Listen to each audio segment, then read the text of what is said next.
On 15th March this year, the African Union Executive Council unanimously decided that candidates for the position of the next chairperson of the Africa Union Commission would be nominated by the Eastern African region states in accordance with the statutes of the AU Commission, the rules of procedure, and the Africa Union policy organs and decisions of the Assembly of Heads of State and Government. Your Excellency, my dear brother, I thank you most sincerely for accepting to support Kenya's candidature for the position of the chairperson of the Africa Union Commission 2025-2028, which has been initiated following comprehensive stakeholder engagement process across government. Kenya's candidature is informed by our leading role in enhancing and sustaining the Pan-African agenda in terms of independence and sovereignty, peace and security, development and prosperity, as well as sustainability and climate action. We hope to work with all as we try to achieve Africa's 2063 agenda. On our part, I have assured His Excellency that Kenya will support the Republic of Ghana for the candidature of Honorable Shirley Bochwe, Minister of Foreign Affairs and Regional Integration, for the position of Secretary General of the Commonwealth for the period 2024-2029. Excellency, this presents an opportunity for Kenya and Ghana to collaborate. I take this opportunity to assure Your Excellency of my personal support and commitment of the Republic of Kenya to working with you and the government of the Republic of Ghana to further strengthen the bonds of friendship between our two countries. I wish Your Excellency, the great people of Ghana, my very best wishes and prosperity. Kenya and Ghana have enjoyed long-standing cordial relations since the 60s. This was preceded by pre-independent solidarity between our two leaders, who were among the conveners of Pan-African conferences. The historic bonds of friendship between our two countries run deep. We are bound together by our shared commitment to Pan-African unity and a common vision for a united and prosperous Africa. It is appropriate that our two nations, which have long played strong roles in fostering Pan-African unity, also make similar contribution to the development of Pan-African trade integration. It is also imperative that we continue to strengthen our relations, enhance our solidarity, expand cooperation and deepen mutual understanding to unite and deliver inclusive economic growth for the peoples of our nations and for our continent. The Pan-African independent movement inspired many African countries that followed in Ghana's independence. Once again, in its capacity as the home of African Continental Free Trade Area Secretariat, Ghana is a leading force in economic integration and development of 55 countries within 8 regions, economic communities in our continent. I thank you, Mr. President, for spearheading this development, for your support to the ACFTA Secretariat, and for your support to the Secretary General, and for Ghana's hosting of the Secretariat on behalf of our continent. Your Excellency, still on the subject of integration, and especially in accelerating the free movement of people within our continent, I welcome your recent announcement of your commitment to remove entry visa requirement for all Africans by December this year. This commitment aligns with one of the goals of the Africa Continental Free Trade Area to create a single market in the continent to drive economic growth, grow and create more jobs, and eradicate poverty. I have informed President Akufo-Addo that in similar vein, Kenya recently removed visa requirements for visitors from all countries with effect from January 1st this year. This underscores Kenya's commitment to complement Ghana in improving free movement, increasing trade, and building a stronger, more united continent. The free movement of people between our two countries has contributed immensely to trade, investment, and tourism. In this respect, His Excellency and I noted that trade between Kenya and Ghana is growing. In 2022, for example, Kenya's imports to Ghana were valued at $10.4 million and imports were valued at $4.8 million.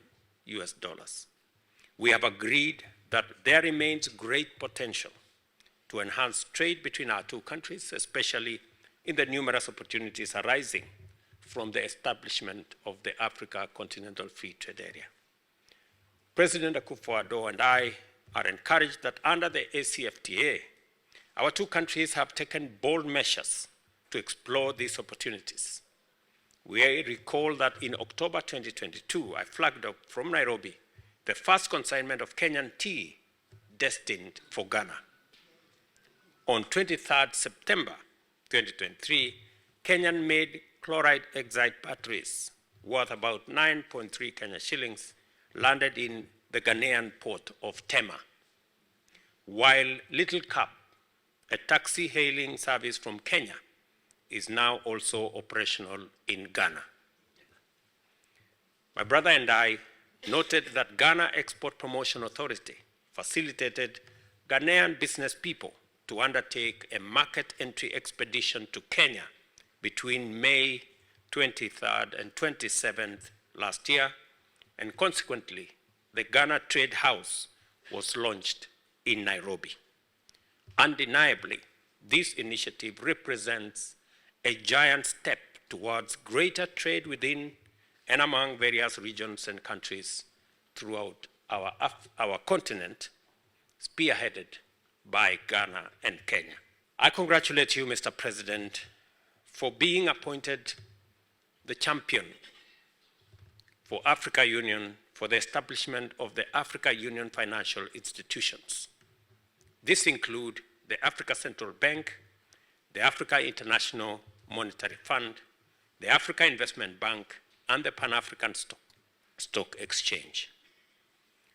My brother and I discussed at great length on how these institutions, championed by His Excellency the President, and in fact when he spoke at the Africa Union in February, I endorsed wholeheartedly the building of these institutions as a mechanism of consolidating our own economic and financial situation in our continent. And I concur with His Excellency the President that we should, as African countries, invest in these institutions. And Kenya, last year, invested $40 million in Afrexim Bank. We are considering investing in Trade and Development Bank. We are considering investing in all the other institutions as a way of putting a stamp of approval of these institutions and building their capacity to assist us develop our own financial institutions and leverage on them to acquire the much needed concessional financing to finance our own development. Your Excellency, as I have told you, you have my absolute support on this subject. And as we work collaboratively and collectively as African leaders to consolidate the place of the Africa Union and rationalize its institutions and reform its institutions, a mandate that was assigned to me by my colleagues, what the President is championing is going to be part of the consolidation, of the reform, of the enhancement of institutions that will support the progress and prosperity of our continent. I have informed Mr. President that I'm looking forward to him working with me and all the other leaders to make sure that we have an Africa Union as an institution that is fit for purpose to drive the the prosperity of our continent. We have noted that peace and security is fragile not only in Africa, but across the globe. Internal strife, conflict, and wars, compounded by terrorism and violent extremism, are a major obstacle to peace, security, and stability. Statistics show that the number of people killed and forcibly displaced by crisis in Africa has been increasing over time. As of 2023, over 37 million people have been forcibly displaced in Africa, and 6 countries account for 64% of forced displacement. Kenya appreciates and commends efforts by Ghana through the Accra Initiative and ECOWAS towards the fight against terrorism and in addressing resurgence of the unconstitutional changes of government in the Sahel and West African region. As a nation, Kenya looks forward to receiving continued support from Ghana in addressing terrorism and other threats so as to guarantee peace and security in Africa, in our region, and globally as well. I informed His Excellency the President that Kenya has been engaging in supporting peace initiatives in the Horn of Africa and the Great Lakes region, including DRC, South Sudan, Sudan, and Somalia. Kenya stands in support of all efforts, both in West and in our region, aimed towards fostering peace and security in our continent. It has become clear during our conversation that we have to redouble our efforts to silence the guns in Africa as a vital condition for the establishment of economic growth. We also have no choice but to endow the African Union, our regional economic communities with greater capacity to do more in pursuit of peace and stability.